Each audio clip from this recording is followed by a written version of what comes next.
श्रीराधारे पृथिव्या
देव जय पांडुरंगा हरि पांडुरंगा रघुमाई वल्लभ राईचा वल्लभ जय माळा गळा करणे मनकटे कासे पीतांबर कसून लाटी देव सर्व हनुमंत शोभे राहते देव जय पांडुरंगा हरि पांडुरंगा रघुमाई वल्लभ राईचा वल्लभ भावे तुलगा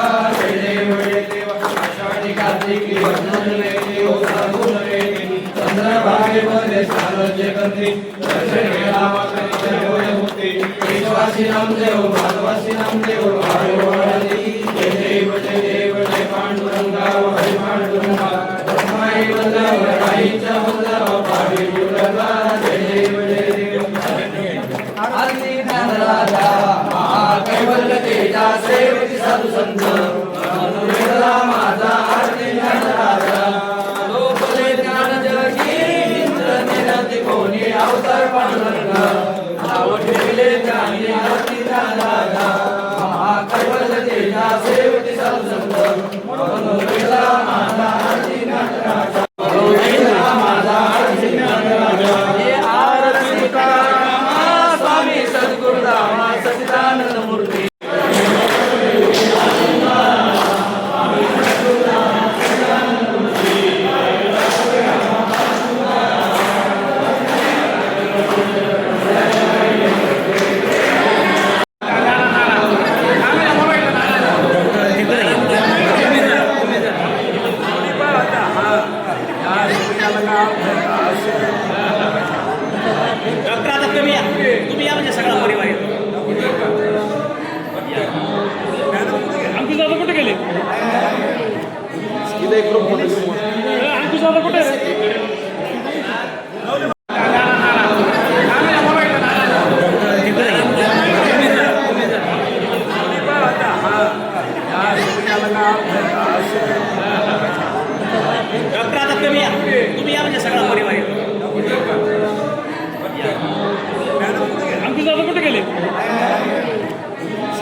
फोटोग्राफ मागा रे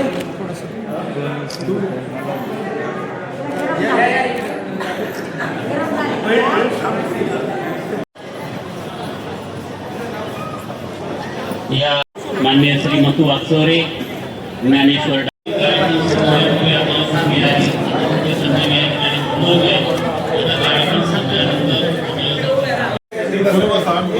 तुम्ही बसा तुम्ही बसा तुम्ही बसा मॅडम तिकडं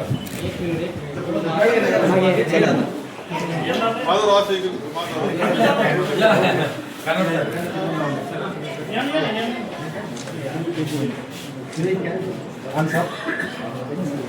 सर सर सर एक मिनिट. ठीक आहे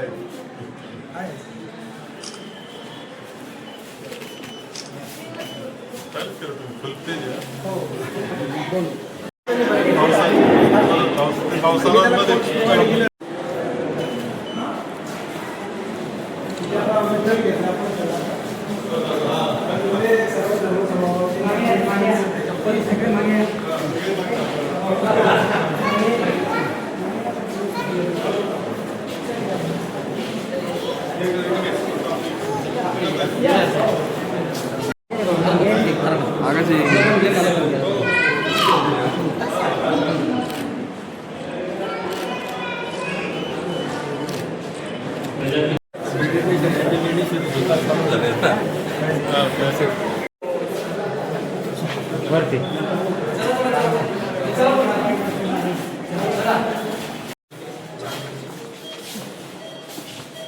तुम्ही दररोज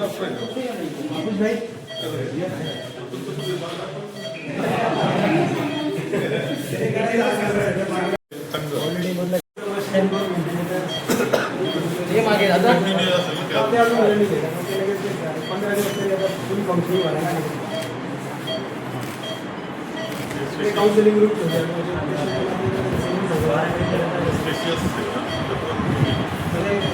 काम करताना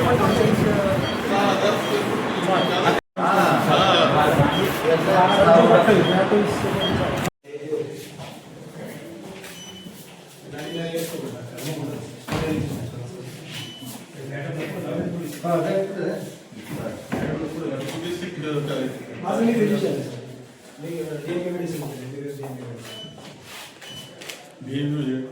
आपलं एमडी इक्विवलेंट असेल पण दुसरा तुमचा सेंट्रल एरिया स्टुडंट कोर्स असतो एक्झाम्स आमच्या दिल्ली बोर्ड कंडक्ट करतो नॅशनल बोर्ड ऑफ एक्झामिनेशन्स 3 वर्ष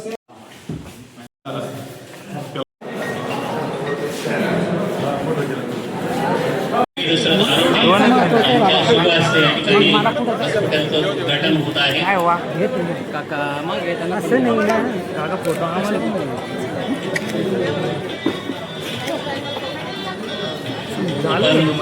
जोरदार टाळ्यांनी या करायचं आहे.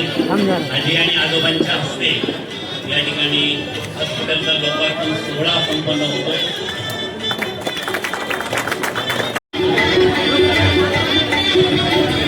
कार्यक्रमाला आपण या ठिकाणी शुभारंभ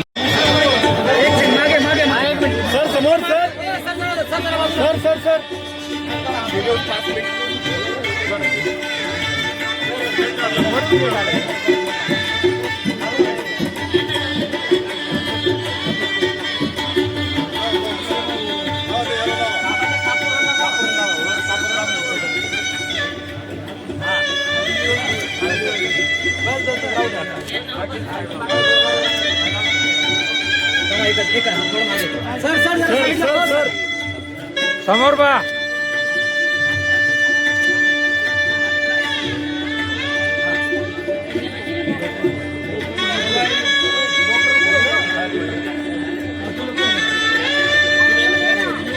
आहे. कृपया आपण व्यासपीठावर स्थानापन्न व्हायचं आहे. यानंतर आलेल्या मान्यवरांचा या ठिकाणी सत्कार होईल.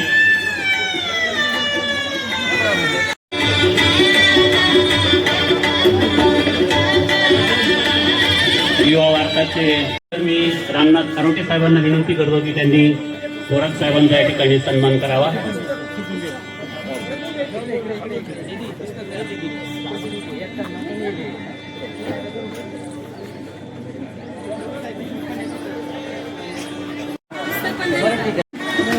एडीसीसी बँकेचे माजी व्हाईस चेअरमन माननीय ॲडव्होकेट माधवराव कानोडे साहेब यांचा सत्कार करावा. डॉक्टर अंकुश खारोटे यांना विनंती आहे त्यांनी कानोडे साहेबांचा सत्कार करावा.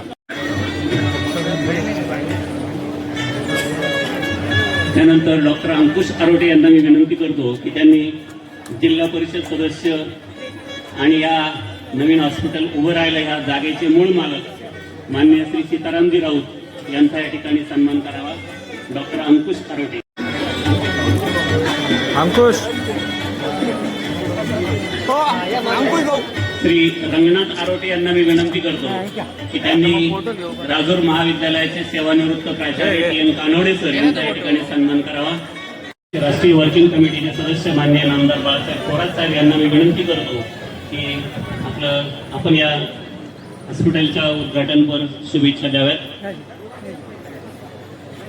मधुकरराव सोनवणे सर यांना विनंती आहे स्टेजवर येण्याची. सोनवणे सर. साठी उपस्थित असलेले आपले जिल्हा बँकेचे व्हाईस चेअरमन ॲडव्होकेट माधवराव कानोडे, विवेक कासार, सौरभ कासार, आदरणीय ब्रह्मकुमारी अनिता दिदी आणि सर्व आमचे भाऊ आणि बहिणी. बरेच भाऊ बहिणी आज दिसत आहेत आम्हाला सगळे. दशरथराव, आदरणीय दशरथराव आरोटे, आदरणीय देवबाई आरोटे, रामनाथ आरोटे, सौभाग्यवती Vidyatai Arote, doctor Atul Arote, doctor Swapnali Arote, doctor Ankush Arote, doctor Snehal Arote, उपस्थित असलेली सर्व मान्यवर, सर्व उपस्थित बंधू आणि भगिनी. आज प्रथम मी शिवम मल्टी स्पेशालिटी हॉस्पिटलचं उद्घाटन झालं असं जाहीर करतो. म्हणजे या आरोटे हॉस्पिटल या नावानं अनेक वर्ष सेवा ही डॉक्टर अतुल आणि डॉक्टर सौभाग्यवती स्वप्नाली, डॉक्टर सौभाग्यवती स्नेहल आणि डॉक्टर अंकुश यांनी केलेली आहे. आणि एक अत्यंत लोकप्रियता हे वैशिष्ट्य त्यांचं राहिलेलं आहे. कारण या निमित्तानं मी सांगेल की जसं इथे उपस्थित असलेले दशरथराव आरोटे हे तर आमचं एक इंजिनियर आणि एक लोकप्रिय व्यक्तिमत्व. रामनाथजी आरोटे हे अत्यंत लोकप्रिय व्यक्तिमत्व आमच्या सगळ्या मित्रमंडळीमधलं संघर्ष शहरातलं तालुक्यातलं राहिलेलं आहे. आपल्या तालुक्यात निश्चितच असेल कारण त्यांचा तो तालुका आहे. आणि त्यामुळं साहजिकपणे अकोला संगमनेरचं दोघांचं हे एक कुटुंब एकत्रित पद्धतीनं जिव्हाळ्याचं नातं सांभाळणारं आहे. आणि ह्या सगळ्या याच्यामध्ये एक सेवा म्हणून अत्यंत सुंदर पद्धतीनं डॉक्टर अतुल आणि डॉक्टर अंकुश आणि त्यांच्या कुटुंबियांनी ही सेवा पुढे चालवलेली. तसे मोठे भाग्यवान आहे हे अतुल आरोटे कुटुंब की आदरणीय दशरथराव आरोटे आणि मातोश्री सौभाग्यवती देवबाई. आता वय त्यांचं जवळपास म्हणजे 85च्या 90च्या दरम्यान ते दोघांचं वय इतकं आनंदी वडीलधारक कुटुंब मी नाही पाहिलं. इतके आनंदी दोघे. मी विचारलं वय काय, तर आई म्हणल्या माझं वय 85. म्हणलं मग यांचं 90 असत नाही म्हणे ते तर 87 सांगतात. तर ते म्हणलं हिची जन्मतारीख चुकीची शाळेत नोंदवली होती हिची आई वडिलांनी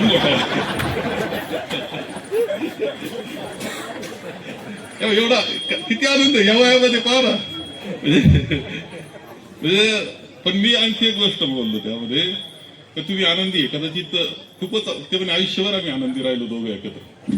पण म्हणलं आताचा जो आनंद आहे ना तो तुमच्या स्वभावाचा भाग जरी असला तरी मुलं आपले पुढे जाणं, नातू पुढे जाणं, पतोंड पुढे आणखी चांगले निघणं हे जे भाग्य आहे ते तुम्हाला मिळालेलं दिसतं. ते अर्थी आता आनंदी आहे.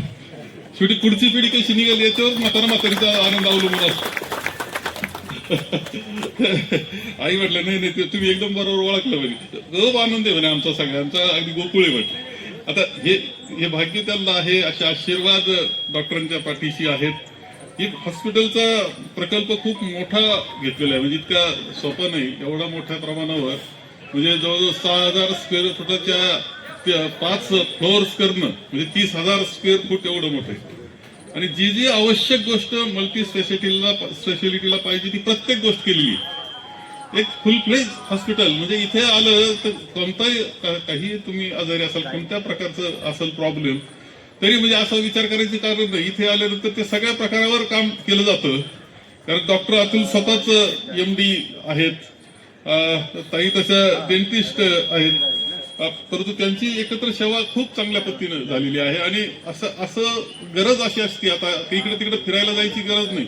इथं आलं सगळं होतं, बाहेर निरोगी पुन्हा चांगलं आरोग्य घेऊन जायचं ही संधी निश्चितपणे या हॉस्पिटलमध्ये मिळणार आहे. गुलेवाडी आणि या परिसरामध्ये आता एक चांगल्या पद्धतीनं हे हॉस्पिटल आपल्या सगळ्या जनते सेवेकरता उपलब्ध झालेलं आहे आणि हे आपण सगळेजण आपण शुभेच्छा देण्याकरता आहे की आपल्याकडं जो पेशंट येईल तो चांगला तंदुरुस्त व्हावा आणि आनंदाने पुन्हा घरी गेला पाहिजे आणि रमला पाहिजे ही शुभेच्छा आजच्या निमित्तानं आमच्या डॉक्टर कुटुंब मित्रांना आणि आरोटे परिवाराला मी या ठिकाणी देतो. अत्यंत सुंदर कार्यक्रम केला, सुंदर हॉस्पिटल, सुंदर कार्यक्रम याकरता त्यांचं अभिनंदन, खूप खूप शुभेच्छा देतो आणि माझे 2 शब्द संपवतो आणि जाण्याची परवानगी सुद्धा मी घेतो. त्यानंतर मी किसनभाऊ हसे आणि कोल्हारून आलेले शिवाजीभाई या दोघांनाही विनंती, डॉक्टर अंकुश यांना मी विनंती करतो की त्यांनी मधुकरराव सोनवणे यांचा या ठिकाणी सत्कार करावा. डॉक्टर विवेक महाराज केदार यांचं या ठिकाणी आगमन झालेलं आहे, त्यांचं मनपूर्वक स्वागत, त्यांचा सत्कार रामनाथ आरोटे यांनी करावा अशी मी त्यांना विनंती करतो. मंगलम गरुडध्वजा मंगलम पुंडरीकाक्ष मंगलाय तनोहरी. आरोटे हॉस्पिटलच्या या नूतन वास्तूच्या शिवम मल्टी स्पेशालिटी हॉस्पिटल या नामकरणानं या आजच्या पुण्यपर्व कालावरती डॉक्टर अतुलजी आरोटे, त्यांचा सर्व परिवार, सेवानिवृत्त कार्यकारी अभियंता रामनाथजी आरोटे साहेब, त्यांचा या सर्व परिवाराचा आणि आपल्याही सर्व त्यांच्या अनुबंधी असलेल्या सर्वांचा हा एक अत्यंत आनंदाचा गोड सोहळा आहे. आनंदुरे आजी आनंदुरे सभा या अभ्यंतरी अवघा परमानंदुरे. नामदार साहेबांनी शुभेच्छा दिल्या, ती मार्गस्थ झाले. असं एका विचारवंताचं मी इंग्रजी वाक्य वाचलं होतं, when wealth is loss nothing is loss, when health is loss something is loss, but when character is loss everything is loss. मला वाटतं डॉक्टर अतुलजी आरोटे, त्यांचा सर्व परिवार यांनी या प्रजापिता ब्रह्माकुमारीचा अनुबंध अनुयायी असणं आणि परमश्रद्धेय वयोवृद्ध दशरथ बाबा आरोटेंचा परिवार हा संपूर्ण वारकरी संप्रदायाचा निष्ठावंत उपासक आहे. यांनी आरोग्य सेवा देताना समाजाला नीतिमूल्य काय असतात, कोरोनाच्या वैश्विक महामारीमध्ये डॉक्टर अतुलजी आरोटे सरांनी जे संगमनेर आणि अकोले तालुक्यात वैद्यकीय सेवा देण्याचं काम केलंय, त्यावेळी अनेक पेशंट आम्हाला भेटले आणि सांगितलं कदाचित आरोटे डॉक्टरांकडे आमचे उपचार झाले नसते तर आम्ही हे जग पाहायला शिल्लक राहिलो नसतो. हे डॉक्टरांनी केलेलं काम आहे. आणि अशा एका अत्यंत कर्तबगार, हुशार, तत्पर, सेवा तत्पर असलेल्या या सर्व परिवाराकडनं या शिवम मल्टी स्पेशालिटी हॉस्पिटलचं नवीन वास्तू इमारतीचा हा प्रवेश त्यांनी सर्व अद्ययावत अशा सुविधा देण्याकरता general medicine, general surgery, orthopaedics, cardiology, gastroenterology, nephrology, urology, cath lab, pathology pathlab, त्याचप्रमाणे digital x-ray, endoscopy, sonography, CT scan, म्हणजे आलेल्या रुग्णाला अन्य 10 ठिकाणी कुठेही न जाता सगळ्या वैद्यकीय सेवा हे शिमो हॉस्पिटल अत्यंत विश्वासार्हतेनं देणार आहे याची आपणा सर्वांना खात्री आहे. 3 पिढ्यांचा वारकरी संप्रदायाचा या परिवाराचा संस्काराचा गाभा आहे आणि प्रजापिता ब्रह्माकुमारीचे ते अत्यंत एकनिष्ठ उपासक आहे. भगवान श्री पांडुरंग परमात्मा, भगवान श्री शिव परमात्मा त्यांना प्रार्थना करतो या शिवम मल्टी स्पेशालिटी हॉस्पिटलच्या माध्यमातून अत्यंत चांगली अशी सेवा डॉक्टर अतुलजी आरोटे सर त्यांच्या सर्व स्टाफ कडनं घडावी. शुभम भवतु कल्याण. धन्यवाद.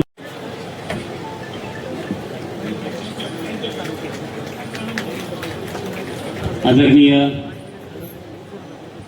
नलिनी दिदी यांचा या ठिकाणी सन्मान होत आहे. त्यानंतर आदरणीय शिवाजीभाई कोल्हारून या ठिकाणी आलेले आहेत, त्यांचा सत्कार प्राध्यापक जगन्नाथ सांभाळणारं कुणी असावं म्हणून आजी बाबांनी रंगनाथ यांच्यावर शेतीची जबाबदारी सोपवली. ते उत्तम शेतकरी आहेत. त्यांच्या पत्नी सौ मंगल या शेती कामात मदत करतात. या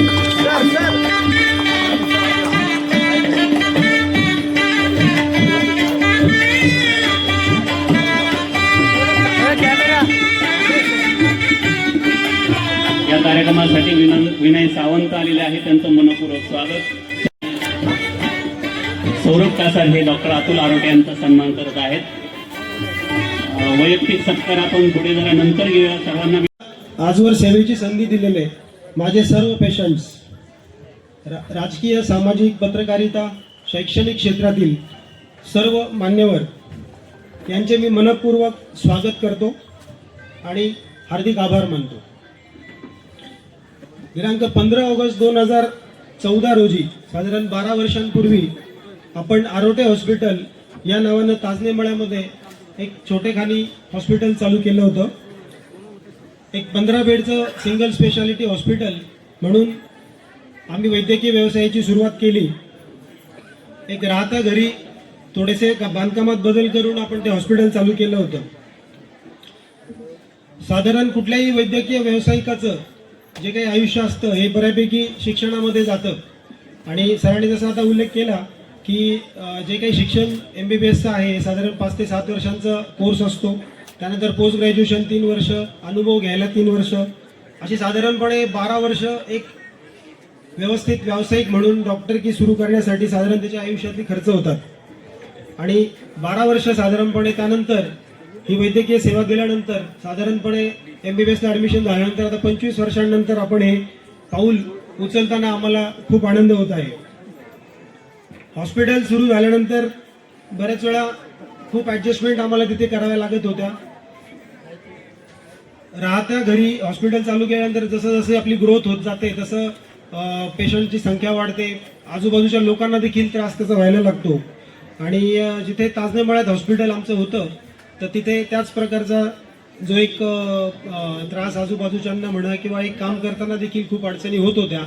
आणि त्यामुळेच कोविडच्या साथीमध्ये त्या गोष्टींवर फारच जास्त प्रमाणात परिणाम झाला. आणि कोविडच्या काळी तुम्हाला माहिती असेल की जी साथ आली तर त्यावेळी पेशंटची संख्या खूप होती आणि सर्वच हॉस्पिटल्स म्हणजे आपल्याला कमी पडत होते. आणि त्या काळात एक मनात संकल्प आला की या पद्धतीने आपण सर्व लोकांपर्यंत पोहोचू शकत नाही, कुठेतरी आपण एक मोठ्या स्केलवरचं हॉस्पिटल एक आपण चालू केलं तर एक जास्तीत जास्त रुग्णांपर्यंत आपण पोहोचू शकतो. आणि ह्या एका विचारानं हॉस्पिटलची एक मनामध्ये पायाभरणी सुरुवातीला झाली. आणि त्यानंतर एक जागा शोधायला सुरुवात झाली. जागा शोधताना शहरातल्या जागा आता तुम्हाला माहिती आहेत खूप गगनाला भाव सगळे भेटलेले आहेत आणि एक शहरामध्ये जागाही तशा पुरेशा मोठ्या मिळत नाहीत. म्हणून आम्ही जागेच्या शोधामध्ये इथे गुलेवाडीमध्ये जागा ही आम्हाला मिळाली. आणि आदरणीय सीताराम राऊत साहेबांनी सुरुवातीला या जागेवर म्हणजे जागेसाठी मी जेव्हा त्यांना विचारायला गेलो तर त्यांनी सुरुवातीला इथे मला वाटतं थिएटरचा या जागेचा विचार केला होता, परंतु कोणीतरी त्यांना अप्रोच झालं होतं पण त्यांनी तो एक प्राधान्य न देता म्हणजे हॉस्पिटल इथे होत असेल तर आम्ही नक्कीच ही जागा आम्ही तुम्हाला देऊ असं म्हणून त्यांनी आम्हाला ही जागा दिली. त्याबद्दल सर्वप्रथम त्यांचे पण मनापासून खूप आभार. शहरापासून दूर चालला म्हणून अनेकदा वाटायचं आम्हाला की सगळे हॉस्पिटल तुम्ही बघाल तर आता सगळे नवीन नगर रोडला आहेत. ताजने मळ्यामध्ये मेजॉरिटी हॉस्पिटल्स इथे आहेत आणि जागेच्या म्हणजे अभावामुळे बऱ्याचदा तिथे वाहतूक कोंडी होते, बऱ्याच वेळा पार्किंगची समस्या आहे. आणि या सगळ्या समस्यांमुळे आम्ही थोडंसं शहराबाहेर येण्याचा निर्णय घेतला. सुरुवातीला मला काही मित्रांचे त्याला विरोध झाला की खूप बाहेर चाललाय, खूप दूर चाललाय, हॉस्पिटल एवढा लांब. पण आता कसं आहे की आता शहराचा विकास जसा होत गेला आहे तसं आपण बघतो की मोठे मोठे रस्ते आपल्याला आता अवेलेबल झालेले आहेत, ट्रान्सपोर्ट फॅसिलिटीज सगळीकडे अवेलेबल आहेत आणि त्यामुळे या जागी आम्ही हॉस्पिटल सुरू करण्याचं नियोजन केलं होतं. अनेक शासकीय योजना ज्या आता शासन सध्या राबवत आहे त्यामध्ये महात्मा फुले आरोग्य योजना असेल, पंतप्रधान आरोग्य योजना असेल, तर या सगळ्या योजना चालवायच्या जर झाल्या तर जास्तीत जास्त रुग्णांपर्यंत मला पोहोचता येईल आणि त्यांना सेवा देता येईल. या उद्देशानं इन्फ्रास्ट्रक्चर असणं खूप गरजेचं होतं आणि त्यामुळे देखील हे हॉस्पिटल चालू करण्याचा त्यामागचा एक उद्देश माझा होता. तर आता ह्या हॉस्पिटल ज्यावेळेस आपण उभारतो तर त्यामध्ये सेवाभावी वृत्ती असणं तर गरजेचंच आहे, परंतु अनेक खर्चही प्रचंड असतात हे उभारणीसाठी आणि या सगळ्या गोष्टींसाठी, पण त्यातून एक फक्त ROI म्हणजे रिटर्न ऑफ इन्व्हेस्टमेंट न बघता एक सेवाभाव ठेवून आम्ही प्रामाणिकपणा, सचोटीपणा आणि एक निमित्त भाव ठेवून हे हॉस्पिटल चालवण्याचा आमचा सर्व टीमचा उद्देश आहे.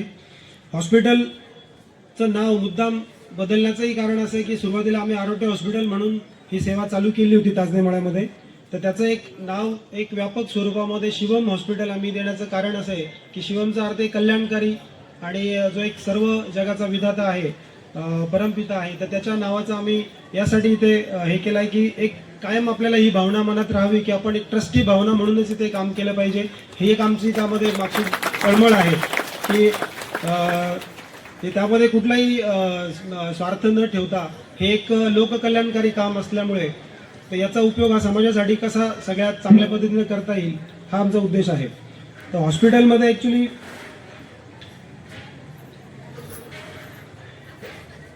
ह्या हॉस्पिटलमध्ये उपलब्ध होणाऱ्या सुविधांबद्दल आरोटे सरांनी सुरुवातीला सांगितलं आहे की सगळ्याच स्पेशालिटी आम्ही इथे प्रोव्हाइड करण्याची योजना ठेवलेली आहे की ज्यामध्ये मेडिसिन असेल, सर्जरी असेल, अगदी हाय एंड न्यूरोसर्जिकल आणि ऑन्कोसर्जिकल हे देखील काम इथे आम्ही ठेवण्याचा मानस आहे.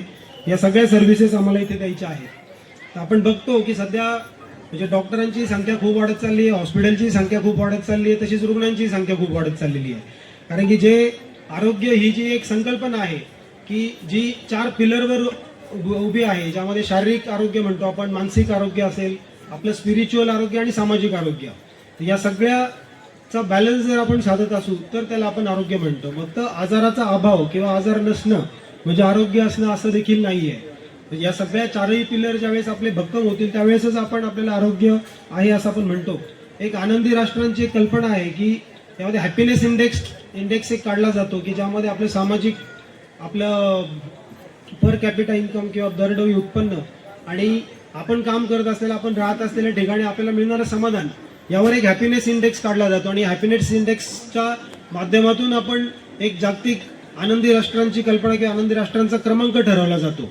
तर दुर्दैवानं आपल्या भारताचा 116वा रँक आहे यामध्ये आणि नेपाळ आणि पाकिस्तानचा रँक आपल्यावरती आहे. म्हणजे ही जी आपली आरोग्याची जी हेळसांड आपण करून घेतली आहे, एकीकडे भौतिक प्रगती भरपूर होत आहेत, इमारती मोठ्या बांधल्या जात आहेत किंवा बाकी सगळ्या गोष्टी आहेत, पण यामध्ये पर्यावरणाचा देखील आपण खूप सारा ऱ्हास करतोय. तर या सगळ्या गोष्टींमुळं या सगळ्या गोष्टींचा अवेअरनेस करणं आणि प्रिव्हेंटिव्ह हेल्थवर काम करणं हे देखील आमच्या हॉस्पिटलचं उद्दिष्ट आहे की एक चांगलं आरोग्य, आपल्याला सर्वांगीण आरोग्य मिळण्यासाठी की आपण सर्वांनी या सगळ्या 4ही स्तंभांना योग्य महत्त्व देणं गरजेचं आहे. त्यामध्ये शारीरिक आरोग्य आहेच की जे आता आम्ही सगळ्याची काळजी घेतो, तर त्यामुळे मानसिक आरोग्य असेल, आपलं स्पिरिच्युअल हेल्थ असेल आणि आपलं सामाजिक आरोग्य. तर यासाठी देखील आम्ही एक मेडिटेशन कक्षाची इथे स्थापना केलेली आहे, एक मेडिटेशन रूम देखील आम्ही हॉस्पिटलमध्ये बनवली आहे आणि त्याचा मागचा उद्देश हाच आहे की एक आपलं मन खंबीर किंवा मन जर स्थिर असेल आणि ते जर सक्षम असेल तर बरेचसे आजार ॲक्च्युली होणार नाहीत. आता बऱ्याचदा आम्ही पेशंट्स बघतो तर बरेच मनोकायिक आजारांचं प्रमाण खूप वाढलं आहे. म्हणजे शारीरिक आजार तर आपले वाढलेलेच आहेत, म्हणजे त्यामध्ये लाईफस्टाईल डिसीजेस ज्याला म्हणतो आम्ही की ज्याला काही कुठला व्हायरस किंवा बॅक्टेरिया नाही आहे, डायबिटीज व्हायला, शुगर व्हायला, ब्लड प्रेशर वाढायला, हृदयविकाराचा झटका येण्यासाठी काही कुठला व्हायरस नाही आहे, हे सगळे लाईफस्टाईल किंवा जीवनशैलीच्या बदलामुळे झालेले आजार आहेत आणि ही जीवनशैली जर नाही बदलली आपण तर हे आजार आपले वाढतच जाणार आहेत. म्हणजे आपल्याला यंग हार्ट डिसीजचं आपल्याला, आपण भारतीय राजधानी आहे, डायबिटीसची देखील आपण भारतातील जगातली राजधानी आहोत. तर या सगळ्या गोष्टींमुळे आपल्याला आपलं सर्व आरोग्य जर चांगलं ठेवायचं असेल तर ह्या सगळ्या स्तंभांना मजबूत करण्यासाठी एक म्हणजे या स्पिरिच्युअलिटीचा देखील आपल्याला यामध्ये वापर व्हावा, यासाठी आम्ही देखील ब्रह्मकुमारी परिवाराची असेल, सिद्ध समाजयोग SSYची असेल, ज्यामध्ये मेडिटेशन पण चांगलं शिकवलं जातं, प्राणायाम असेल, या सगळ्या गोष्टींचं एक अवेअरनेस या हॉस्पिटलमधून केला जाईल अशी आमची एक मनोमन भावना आहे. तर या सर्व आता बऱ्याच लोकांना बोलायचं आहे तर त्यामुळे मी थोडंसं थांबतो. सर्वजण या कार्यक्रमाला आवर्जून उपस्थित राहिले आणि सगळ्यांनी आम्हाला भरभरून आशीर्वाद दिले, याबद्दल मी सर्वांचे आभार मानतो आणि इथे थांबतो. धन्वंतरीचं पूजन करून आज डॉक्टर अतुलजी आरोटे आणि डॉक्टर स्वप्नाली आरोटे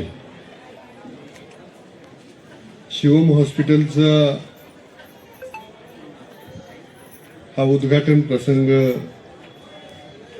ज्यांच्या करकमलातून संपन्न झालाय ते त्यांचे आजी आणि आजोबा.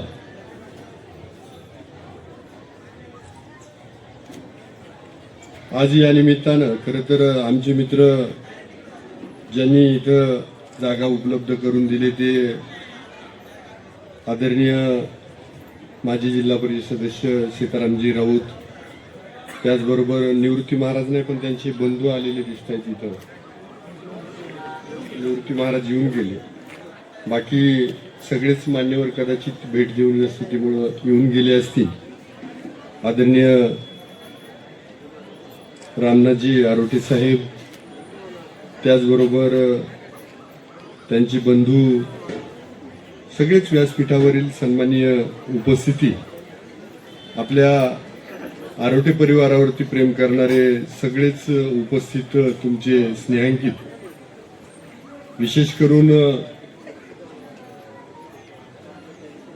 राजयोगिनी नलिनी बहीणजी आणि सर्वच आमच्या बहीणजी सगळ्या उपस्थित आहे. ओम शांती परिवार इथं आवर्जून उपस्थित आहे आणि सर्वच मान्यवरांच्या उपस्थित हा शानदार समारंभ संपन्न झालाय. खरं तर 12 वर्ष म्हणजे एक तपापासून तुम्ही आरोग्य सेवेमध्ये आहात आणि एक नावाजलेली आरोग्य सेवा तुम्ही दिली आणि आज उलट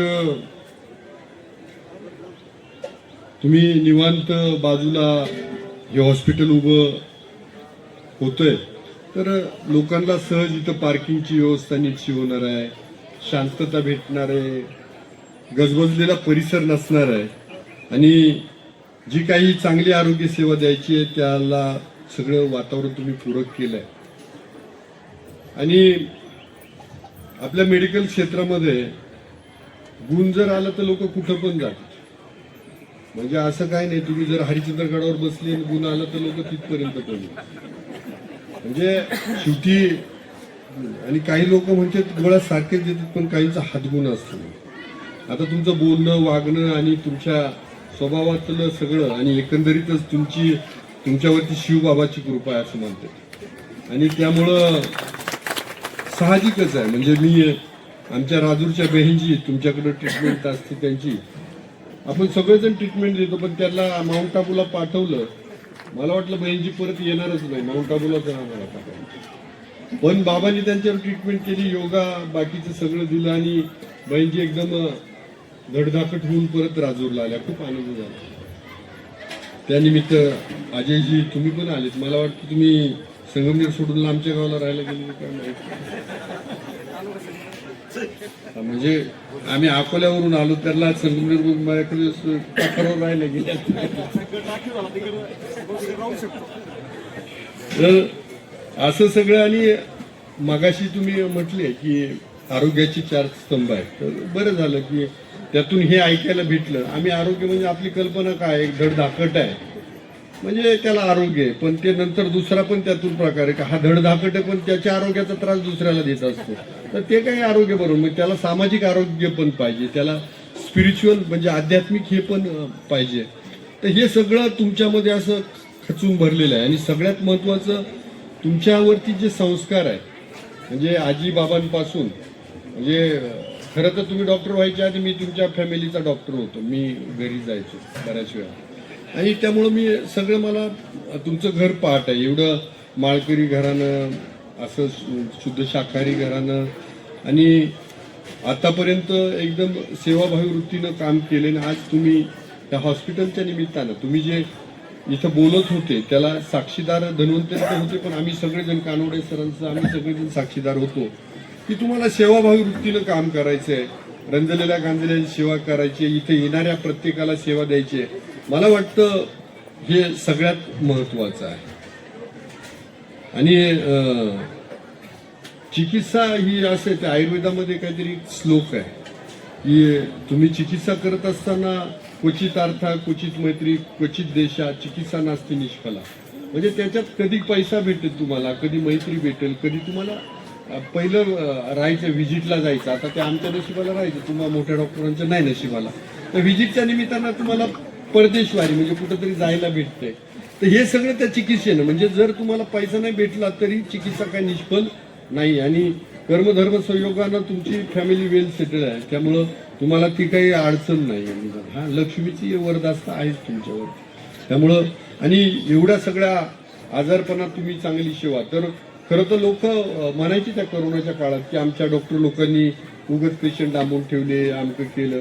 पण तुम्ही आठवा की त्या करोनाच्या काळात तुमच्या सख्या भावाला आणि सख्या बहिणीला तुम्ही भेटायला सुद्धा जात नव्हते, घरात पण घेत नव्हते. त्यावेळेस या डॉक्टर लोकांनी ट्रीटमेंट दिली आहे. आलं का लक्षात? त्यांनाही जीव होता ना. अशी कितीतरी डॉक्टर, आमच्याकडचे डॉक्टर खोकले, करोनाच्या काळात एक्सपायर झाले, ते मेडिकल ऑफिसर होते. काय आयुष्यात काय भेटलं त्यांचं. म्हणजे असे कितीतरी डॉक्टर त्या काळामध्ये गमवले, कितीतरी नर्सिंग स्टाफ आमचा गमवलेला आहे. पण पाहण्याचा खरं तर तुम्हाला सांगतो की तुम्ही कुणी देव पाहिलाय की नाही मला माहीत नाही, पण डॉक्टरच्या आई वडिलांच्या रूपानं तुम्हाला देव दिसणार आहे. कारण देवानंतरचं स्थान हे डॉक्टरचं आहे. आणि अर्थात जे डॉक्टर तसे वागतात ते देव आहे, जे माल प्रॅक्टिस करत ते काय नाही आहे.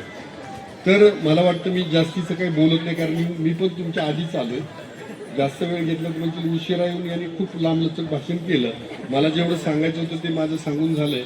तुम्हाला तुमच्या हॉस्पिटलसाठी तर शुभेच्छा देताना हा विचार करावा लागेल, लोकांना आजारी पडायला कशा शुभेच्छा देऊ. त्यामुळं तुम्ही लोकांचं आरोग्य चांगलं राहावं यासाठी तुम्ही प्रयत्नशील राहाल.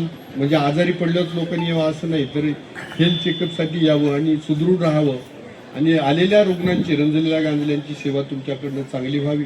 आणि त्यासाठी ईश्वरानं तुम्हाला पण उदंड चांगलं आयुष्य द्यावं, या खूप साऱ्या शुभेच्छा देतो आणि थांबतो. जय हिंद, जय महाराष्ट्र. सत्कार करत आहेत. वेळेचं अतिशय उत्तम नियोजन करण्यासाठी आमदार साहेबांनी मुद्दाम त्यांना घड्याळ प्रेझेंट दिलेलं आहे. वेळेचं नियोजन ते नक्कीच पाहतील. त्यानंतर संगम, यानंतर पापड महाराज.